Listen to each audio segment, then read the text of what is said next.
आजकल यही चल रही, होड़ चल रही है।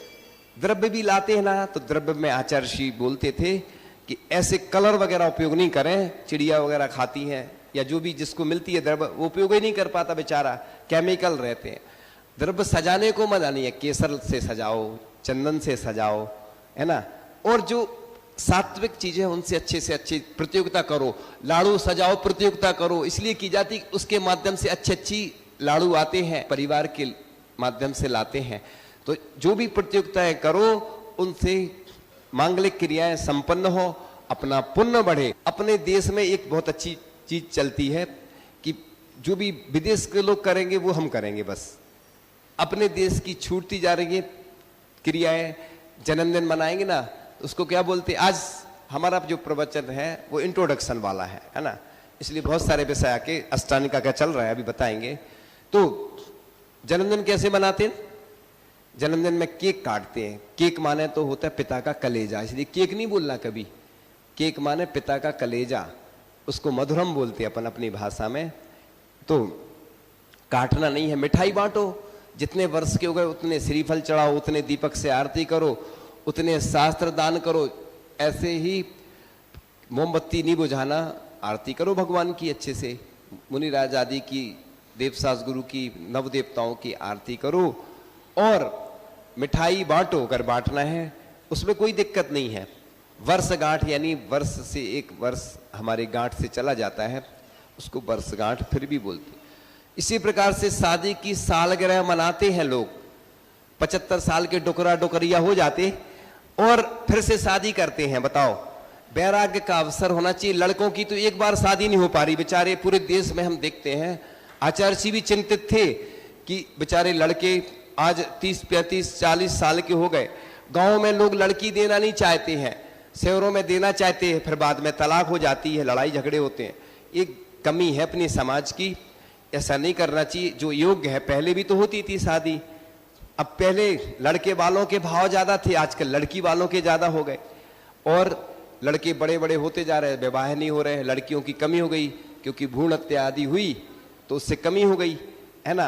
तो अपन को ये नहीं सोचना अच्छा कोई व्यक्ति धार्मिक है, बल्कि ऐसा सुना जाता है कि कोई धार्मिक व्यक्ति है तो उससे शादी नहीं करते हैं, कि ऐसा नहीं कि जी घर से निकल जाए, ये गलत परंपरा है। ड्रिंक वाला होगा, ऐसी चीजों से तो बचना चाहिए कि भैया कोई ड्रिंक करता हो, स्मोकिंग और अन्य चीजें खराबी हैं। आप लोग पूरी सब चीजें पता लगा लेते हैं और धार्मिक होता दूर भग जाते हैं। ये सोचो कि हमारा पुण्य का अवसर है कि हमें ऐसे लड़की और लड़की से विवाह करने का जो अवसर प्राप्त हो रहा है, हम बड़े सौभाग्यशाली हैं। क्योंकि अगर अच्छी कन्या आती है तो उभय कुल वर्धनी उसको कहा गया है ना। इसलिए अपन को ये सब परंपराएं छोड़ करके अच्छी परंपराओं को आप सीखें। मैरिज एनिवर्सरी मनाना है तो शास्त्र दान करें, विधान करें। किसी क्षेत्रों जितने वर्ष हो गए अपने विवाह को, उतने क्या करें, तीर्थ क्षेत्रों की वंदना कराएं, लोगों को, गरीबों को दान करें, गौशाला में दान करें। जन्मदिन के दिन, मैरिज एनिवर्सरी के दिन मना नहीं है, मनाना है तो भोजन भी कराओ अच्छे से, भोजन कराने को भी मना नहीं है। लेकिन ये जो मेहंदी रचाते हैं, बरमाला डालते, अपने जैन धर्म में तो बिल्कुल निषेध है, और जो करता है वो हमारा दुश्मन आज से, ठीक है। क्योंकि क्यों बताओ? क्योंकि वैराग्य आना चाहिए तो हमें खुशी होगी, पूरे देखो देश दुनिया में नाम होगा कि देखो ऐसे इनने 60 साल के बाद सब चीजें छोड़ दी। तो प्रशंसा काय में होती है? त्याग करने में होती है, और लोगों को अच्छा लगता है। अभी कई लोगों का सुना है कि वो बहुत अच्छे से उन्होंने मनाया, डुकरा डुकरिया ने। अभी का दिन हम सुनाएंगे, बहुत अच्छे हमारे पास अभी तो ये सिर्फ शॉर्ट एंड स्वीट सुना रहा है, छोटी छोटी चीजें। अभी बहुत अच्छी चीजें हैं जो सुनाएंगे। अभी अष्टानिका पर्व की महिमा बता रहे थे। तो उत्तम द्वार बनाए जाते हैं, जैसे अगवानी होती ना, या कोई कार्यक्रम होता है तो अपन द्वार बनाते हैं। पहले भी शास्त्रों में उल्लेख आता है, मोतियों की मालाएं लटकती हैं, जिन प्रतिमाओं का अभिषेक होता है हजारों कलश दिखाई देते हैं। उस समय किए गए कार्यों की शोभा देखते ही बनती थी।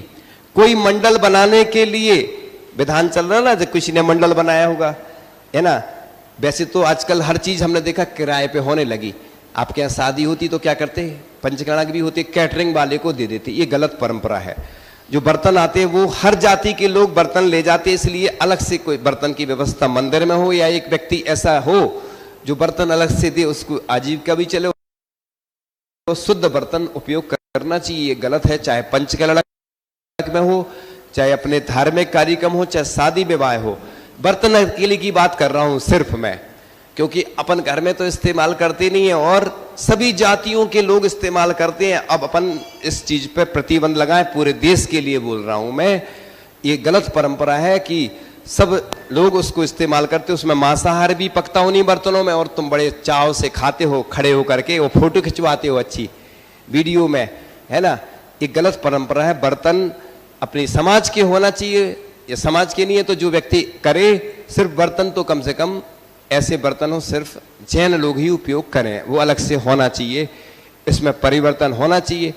उसका तो वैसे ही 2-4-10 बार जाएगा तो पैसे पूरे निकल आते उसके, इसलिए कोई ऐसी बड़ी बात नहीं है। अपन कोई ऐसा सोचती नहीं।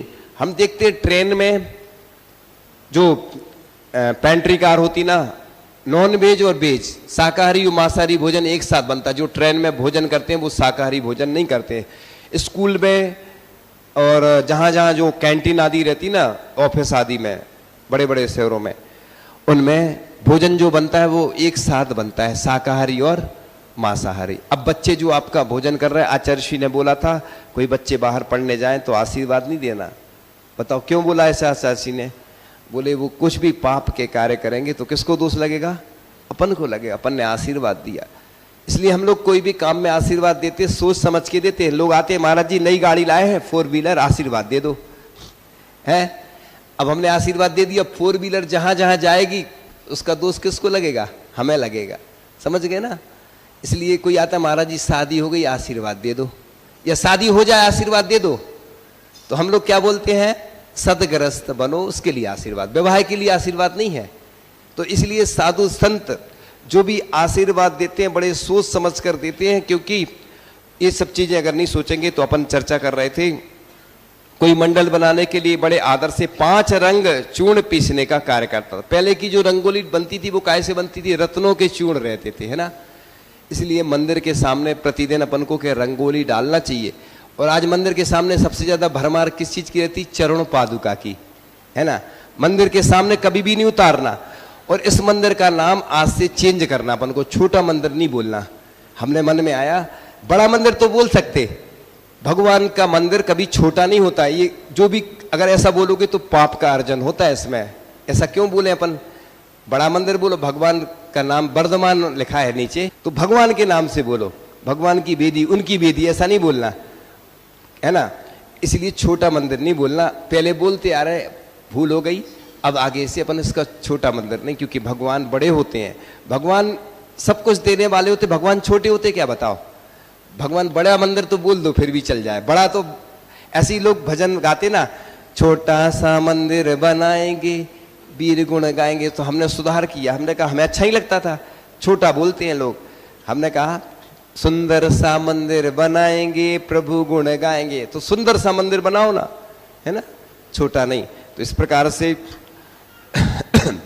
कोई जिन मंदिर के द्वार का श्रृंगार करता, कोई उत्तमोत्तम सामग्रियों को एकत्रित करता।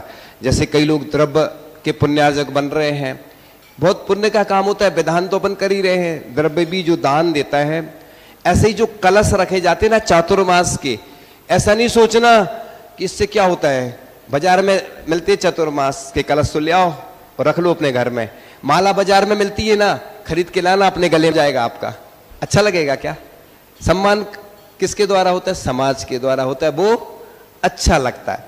इसलिए चातुर्मास कलश छोटा और बड़ा कोई भी रखते अपन। पूरे चतुर्मास में जितने मुनिराज जितने उपवास करेंगे, जो साधना करेंगे, तुमको छठवां हिस्सा मिलेगा। वो मांगलिक हो जाता है कलश, क्योंकि भगवान के पास विराजमान रहता है, मुनिराजों के कमरे में कक्ष में विराजमान रहता है, अपने घर में आ जाता है तो मंगल हो जाता है। कई लोग महाराज जी हाथ लगा दो थोड़ा सा, तो इसलिए मुनिराज जिसके यहाँ चरण पड़ जाते हैं वह सौभाग्यशाली बन जाता है।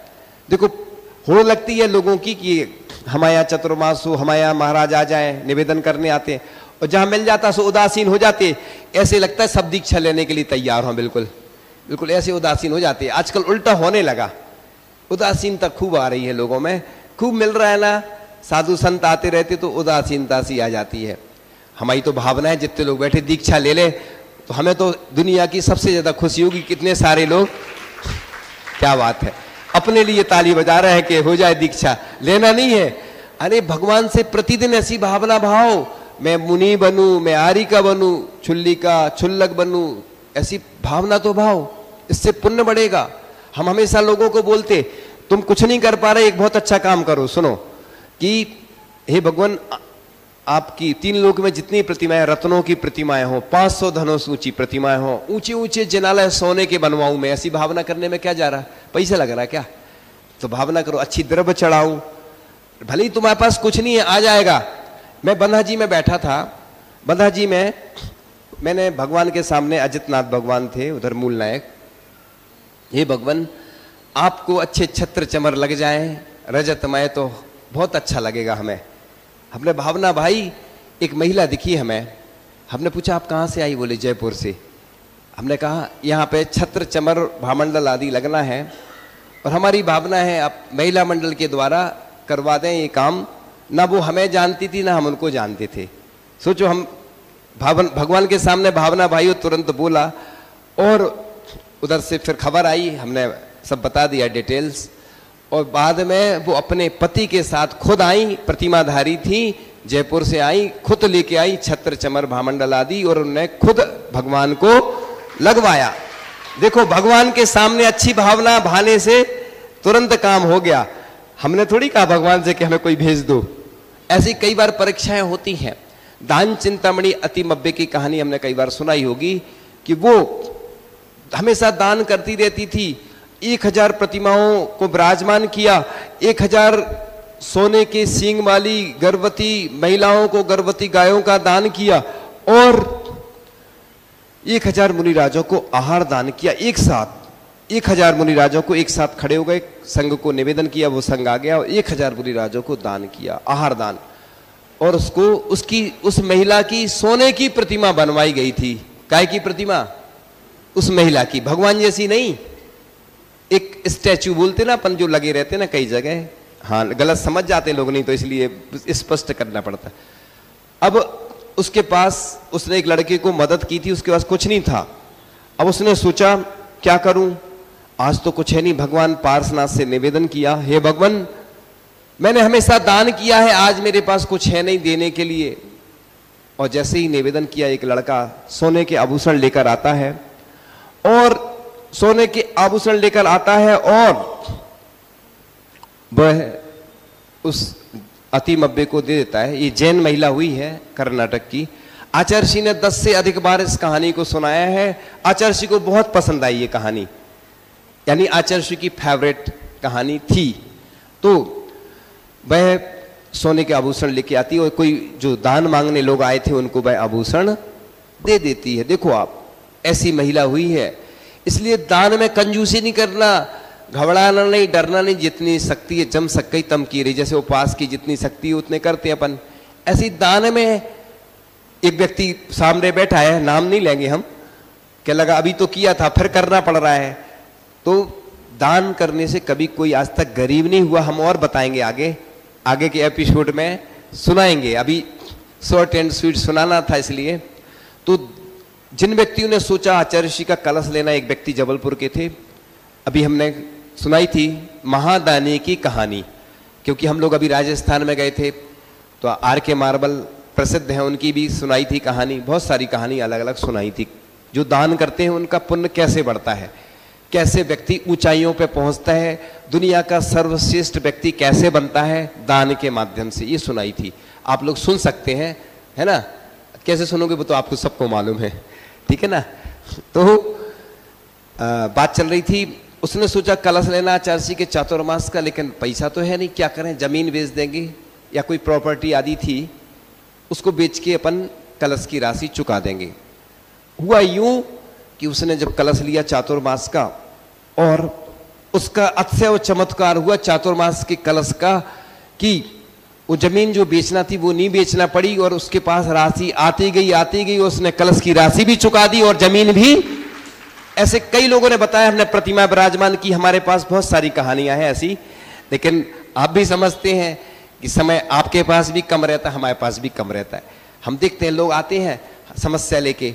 कल हम विषय कर चर्चा चल रही थी माला की, कुछ प्रश्न आ गए सूतक संबंधी। हमने कहा हम आराम से सुनाएंगे डिटेल में अच्छे से, क्योंकि लोग हर जगह ये होता, क्लास लगती है तो परीक्षण के बाद तो उदासीनता आ जाती, लोग आना ही बंद कर देते, सब जगह अपने कामों में लग जाती महिलाएं। पहले तो कहेंगी क्लास क्लास क्लास, और फिर धीरे से गायब हो जाते हैं सब, क्योंकि पूरी दुनिया में एक मात्र यही स्थान है जहां पर ऐसे समोसरण बने हैं। उन समोसरण में भी कुछ विशेषता रहेगी, अलग से आपको बताया जाएगा कि कुछ अलग हटके, और लोग आएंगे, सम्मिलित होंगे, भाग लेंगे। अपन तो निमंत्रण देना, घबराना नहीं कि कोई आएगा कि नहीं आएगा। अपन तो सबको बुलाओ, चूल से निमंत्रण दे देना, सबको बुलाना है कलश स्थापना में, ठीक है ना, निमंत्रण देना पड़ता है। आप बुलाते ही नहीं हो, कह रही अब रिश्तेदार आ जाएंगे तो ये होगा वो होगा, घबराते क्यों हो, सब बन जाएंगे और निमंत्रण तो दो, जो भी आएगा, समझ गए ना, तो कुछ दे के ही जाएगा। इसलिए सब रिश्तेदारों को बुलाना। पहले लोग बुलाते थे, आजकल बंद कर दिया है ना। तो इसलिए अपन चर्चा कर रहे थे कि व्रत करने वाला कृत्रिम स्वर्ण चांदी तथा रत्नों से महापूजा करता है। बस थोड़ी सी बात लेके, वाद्य यंत्रों से शब्द होता था। आज अभिषेक पूजन करते हैं तो मौन से करते हैं लोग, धीरे धीरे। जिन घोष भी कहा है शास्त्रों में, जिन घोष, इसलिए बच्चे से लेके बूढ़े तक सबके लिए इस चतुर्मास में मिलकर के काम करना है। कोई छोटा बड़ा नहीं होगा, कोई गरीब अमीर नहीं होगा, ये सब भूल जाना है। जो सीमाएं रहती आहार दान की वो सबके लिए हैं, परंपरा है, सबको लेके चलना है। अपन को कुछ पंक्तियां कह करके विराम लेंगे। श्री सिद्ध चक्र गुण गान करो मन आन भाव से प्राणी, कर सिद्धों की अगवानी। सिद्धों का सुमिरन करने से, उनके अनुशीलन चिंतन से, प्रगटे शुद्धात्म प्रकाश महासुखदानी। पाओगे शिवरज धानी। फिर सिद्ध चक्र गुण गान करो मन आन भाव से प्राणी, कर सिद्धों की अगवानी। श्रीपाल तत्व शेधानी थे, वे स्वपर भेद वे ज्ञानी थे। निज देह नेह को त्याग भक्ति उर आनी, हो गई पाप की हानि। श्री सिद्ध चक्र गुण गान करो मन आन भाव से प्राणी, कर सिद्धों की अगवानी।